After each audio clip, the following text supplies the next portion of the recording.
right, thank you for staying with Daybreak. Let's start that discussion on the budget 2025-2026. We'd like to hear your concerns and your views as well. At Treasury Mbadi at Citizen TV Kenya, use the hashtag Daybreak. Treasury says it's a 4.2 trillion shilling budget with an 876 billion deficit, but they say they'll borrow locally and internationally as well, and they will not raise any taxes. There are no new taxes, according to Treasury CS Mbadi. But some experts say there are hidden taxes in between there, especially on the finance bill. We'll talk about that as well in just a bit. And my guests are with me here in studio. Tobias Alando, CEO, Kenya Association of Manufacturers. Thank you for making time. Thank you. We have Liban Guyo, Director, NCIC and Governance and Development Expert. Asante sana for making time. We have Neema Lois Wangoi, Program Support Bajeti Hub. Asante sana for making time. And CPA Robert Maina, Associate Director, EY, which is Ernst & Young. Thank you very much for making time. And also an ISPAC member. Thank you for making time. And Robert, I'll start with you on this. Yeah. How realistic is a 4.2 trillion budget in the current economy? Well, thank you very much for the opportunity to be here.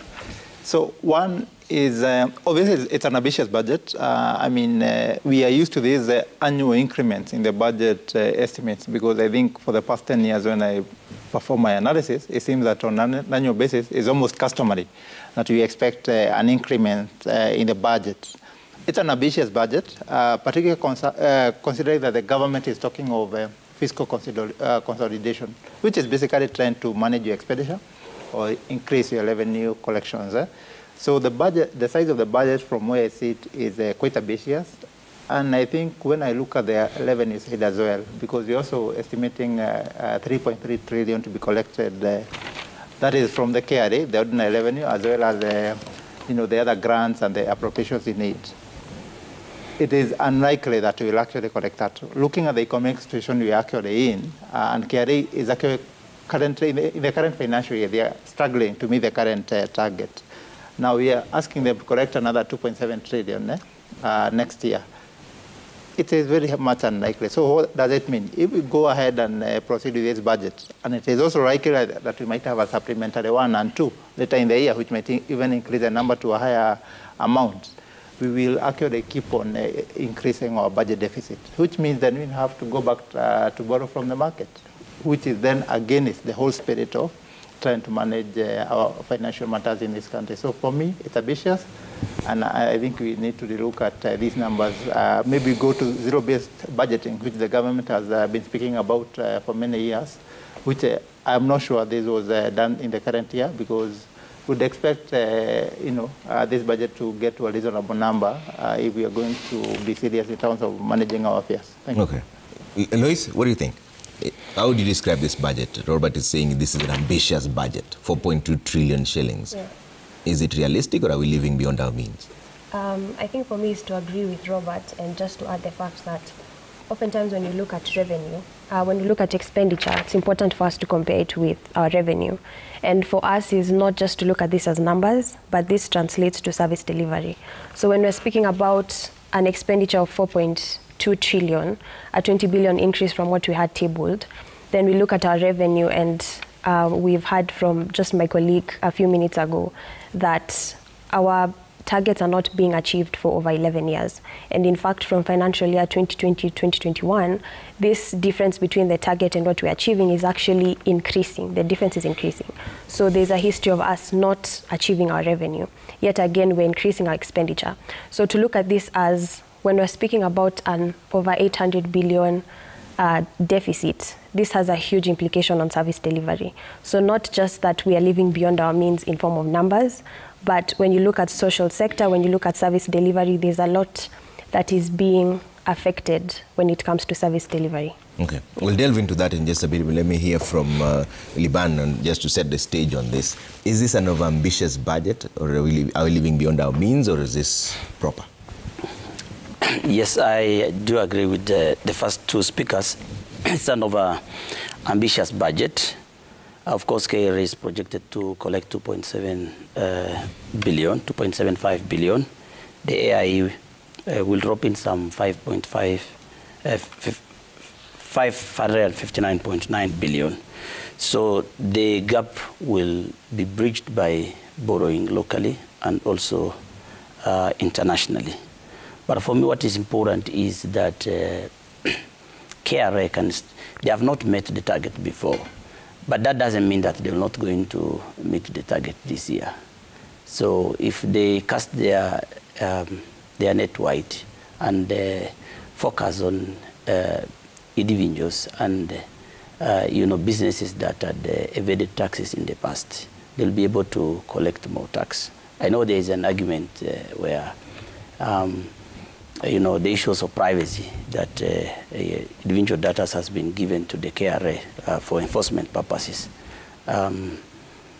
That notwithstanding, I think if we are efficient and effective in our expenditure and we really ensure that the monies are used for the purpose they were meant for and eliminate corruption, we'll be good to go. Mm-hmm. Yes. Okay. Let me hear from Tobias. Is yes, it a realistic budget? I will agree with the previous speakers. It is an ambitious budget, but we have to understand that Kenya is also a big economy in the region, so it reflects in terms of who we are. However, we need to be cognizant that this 4.2 trillion budget, how can it spur other sectors of the economy towards contribution to this budget? How can the government incentivize the key contributors of the economy, like the manufacturing sector, the tourism sector, the service sector, and agriculture? If government will provide clear incentives through this budget, then contribution towards this 4.2 trillion will be possible. But if we remain the way we have been year in, year out, then definitely the deficit will continue happening. Okay. We'll get into what those incentives look like. But Robert, let me come back to you. You mentioned something that is interesting. Across board, there's a concern, first of all, that KRA seems to be missing its target, which then, of course, brings more deficit on top. What more then can be done to ensure that KRA achieves its targets? Because there's been a concern from the finance bill that should you delete Article 59A, I believe, whereby you now allow KRA unfettered access to the people who declare their taxation. The Treasury Cabinet Secretary, who was here yesterday, says that's one way of ensuring that KRA meets its targets, because Kenyans do not voluntarily pay their taxes. Some people do, especially those who are employed. Those who are in the private sector may not declare what their real income is. Is that one way of making sure that KRA reaches its target, and what more can be done? Thanks for that. Absolutely, yes, that's one of the ways. And I've had the chance to review a report, a survey that was performed at the global level, covering a few African countries and Kenya included, on why the performance of revenue authorities across countries. And one of the unique findings in Kenya is that the perception of the government has affected greatly the willingness of people volunteering to pay their taxes. And this is those people who are probably not in employment, because that's obvious. So the symptoms, I'll say one of the reasons why people are not willing to pay is a symptom. The root cause of that is, one, we have lost trust in the delivery of the government. When someone is out there and they feel that their healthcare needs are not being taken care of, that they have to go to the hospital and they have to pay the bills. Yeah, they have probably contributed to the FAD and all that. Or the education services are not very good compared to the contributions they are making. So, one, the government has to work very hard in terms of winning trust, because when we compare ourselves with very good economies out there, because we do like comparing ourselves with Denmark, Singapore, and among other good economies, in terms of their contribution, and we say their tax to the GDP ratio is very high. But we must also consider the services that they get. Do we get commensurate services for the contribution we make? So getting the public trust back, because we have a social contract. As citizens and the government, there's a social contract that we do have, that we do expect that as we give you this money, we expect equivalent services back. It may not be equivalent to how much I contribute, but as a general level to the society, we expect that we have these services. So one, the trust, we have to work on the deficit, because that's where we are losing it. Now, we've seen in this bill that they have proposed a number of tax administrative measures, basically trying to see some leakages here, or do away some incentives. I think Bwana Tobias has talked about that, some exemptions and all that. But even as we implement these legal measures, because these are now meant to be enforced, for those who are not willing to comply, or those who are complying, making things stricter, we need to win those people who are actually out there, because that's what we talk of having a very big informal sector. And those are the ones we talk of not contributing to the kitty.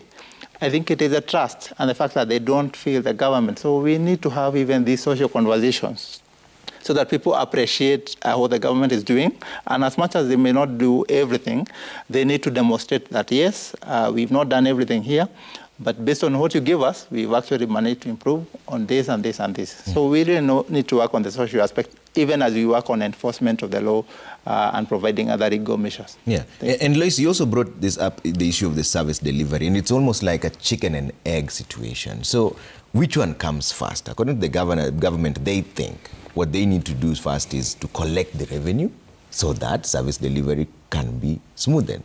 You say that service delivery and the revenue don't match. Which one comes first? Because it's a catch-22 situation. Yeah. They think unless they have the money, there's not much they can do. Yeah. Well, I think from where I sit, just from what has been mentioned, is, of course, for us to support service delivery, we need to have the financial capability to do so.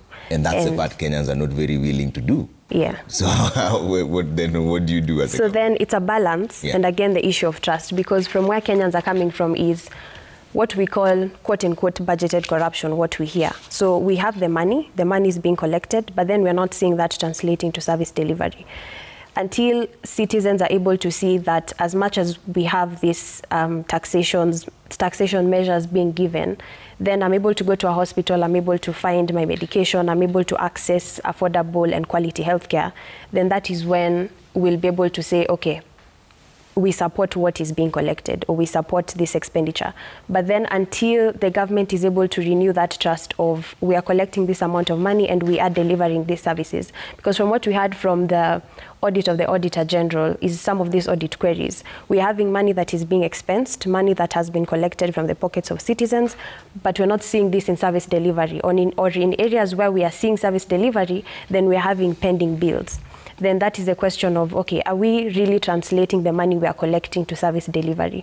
So then until we see these services actually being rendered, then of course we will come to accept that first we have to collect the money, then the service. But until that trust is renewed, we're always going to question that from the government. And with that concern in mind, can then KRA achieve its targets? I believe it can. One is tightening the loopholes that we have. When we tighten the loopholes that we have and we maximize the money we have now when it comes to service delivery, I think citizens will become more warmed up to adhering to tax measures. But until we are seeing so many loopholes of corruption, wastage, fragmentation, duplication of functions that is causing a lot of wastage, then citizens are not willing to actually adhere to those tax measures. So does giving KRA unfettered access to people's financial records help in any way? So that those who are informal sector, of course, we know their deductions of pay as you earn is direct, and there's also those deductions are clear. But those informal sectors, sometimes it's very difficult for KRA to confirm that what you're declaring as your annual returns is indeed what you received in your account. Yeah. Does giving them that unfettered access help in any way, like the Treasury Cabinet Secretary was arguing yesterday? No, I feel like at the end of the day, from where I sit, as much as we want to adhere to, we want to reach our tax targets, I think it's very important that we understand that there's the Privacy Act that needs to be adhered to. So to still remain on the course of what is constitutionally right. And I think there are other options on the table than breaching privacy of citizens when it comes to tax collection. Okay. Yeah. Libana, how do you think KRA can achieve its targets without crossing the boundaries or being given unfettered access into people's financial records? Thank you, Trevor.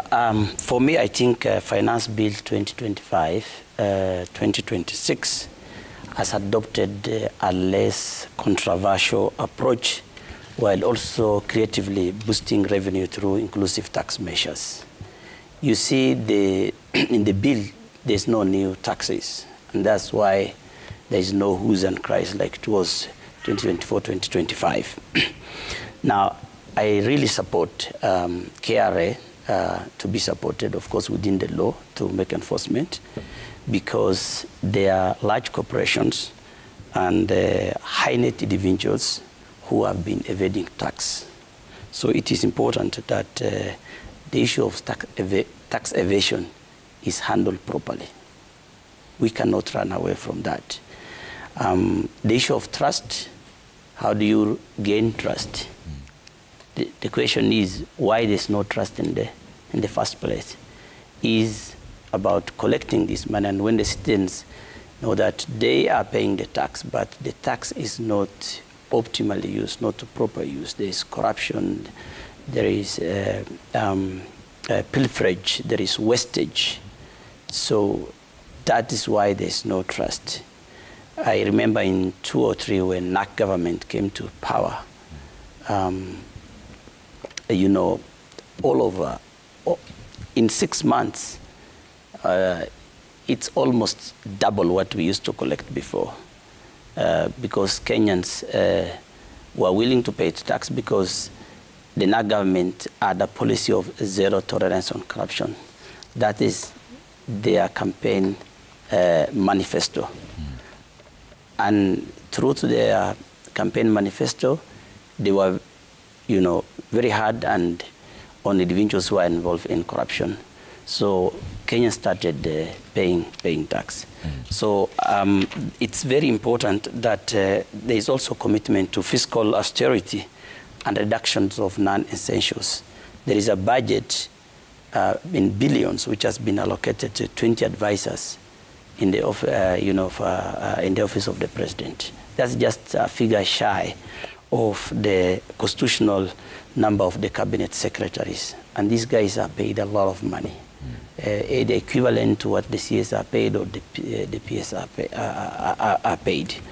So what is important is that we spend money on the essentials and not non-essentials. So I fully support the approach which the government has taken in terms of ensuring that people or institutions do not evade taxes. Then the other aspect is that we need to rope in also the informal sector. Is one of the big sector, and the government have already done a lot, because the tax reform of iTax and the e-teams have significantly expanded the tax net, particularly in the informal sector, without necessarily, you know, being too hard on them and punishing them, you know, encouraging them that it is my responsibility and your responsibility to pay tax, as long as the tax is put to a good use for the purpose it was meant for. Then I think, you know, Kenyans have no problem. Okay. Yes. Tobias, we're dealing with several issues here. There's the trust deficit that we're talking about, Correct. that the Kenyans don't want to declare how much revenue they're getting. And then there's also the breach of privacy, which if KRA is given unfettered access to access what your income really looks like. How do you broaden the tax base at a time when there's a trust deficit? What we all have to agree is that everyone has to pay tax. Because the moment you widen the tax base, the burden shifts and is distributed equally. Right now, if you look at, I think it's iTax, it's estimated about 5.5 million registered in the iTax. But if you look at the businesses around the country, there are more than 5.5 million people doing business. The question is, why are they not paying taxes? And the many questions we ask ourselves, does responsibility comes before accountability? When we say we are responsible to pay tax, but who is accountable on the taxes that we pay, so that I am confident that when we are contributing taxes, we know where the money is going to. But I would encourage that everyone pay tax, because now this burden is shared amongst 5.5 million. Very few people are paying taxes. And there's a lot of improvement in KRA in terms of technology. and also that human face. We've seen how they respond and address people, but the citizenry are not taking that responsibility of paying taxes. We need to demystify and we need to change that perception. And the only issue is this trust deficit, and it comes because of accountability. If I pay tax and I go to the hospital and I get medicine, I get treated. If I pay tax and I go, the infrastructure is developed, I will not question. But you pay tax and some of these responsibilities of government are not actioned, then the trust deficit really remains. So it's our responsibility to pay tax, yes, but it's the responsibility of government also to be accountable. Yeah. Yes. So will giving KRA unfettered access to people's financial transactions help in any way? At least on the responsibility side. The accountability side is a whole different conversation. They need to demonstrate guarantee that data, particularly for business, if you access data, especially trade-related information, trade secrets, then this information will not leak to competitors. That is a major fear that the businesses have, that you may access trade secrets, but then it will leak to a competitor, and that will not be good for a competition in terms of business. The Treasury CS sitting here yesterday was saying that all they need is just to counter-check the financial transactions. Nothing more, because in fact his statement was Kenyans cannot be trusted to declare what their income truly is. Again, does that hold the water for you? It goes back to, again, trust. Yeah. Yes, we may give you access, but this information may land somewhere that it's not required to land. Okay. That is the fear. And if there can be confidence and assurance that there will be responsibility taken if the said information, trade secrets of a specific company leak somewhere else, then KRA will bear that responsibility. Then why not? Okay. I have to take a quick break. When we come back, we'll still continue with this budget conversation, and at 3 p.m. the Treasury CS is expected in Parliament to present its 4.2 trillion shilling budget. There's an 876 billion shilling deficit. We'll talk about that in just a bit and what that deficit means to the people, to the government, and to business as well, and whether this budget is unrealistic. Most of my panelists are calling it an ambitious budget, with the expenditure increasing every time, and we need to manage expenditure and increase revenue. But how do you increase revenue at a time when there's a trust deficit? That's a conversation we're having. Send in your views at Treasury Mbadi at Citizen TV Kenya. Use the hashtag Daybreak. Plus, I'll play you some of the conversations that we had with CS Mbadi earlier on.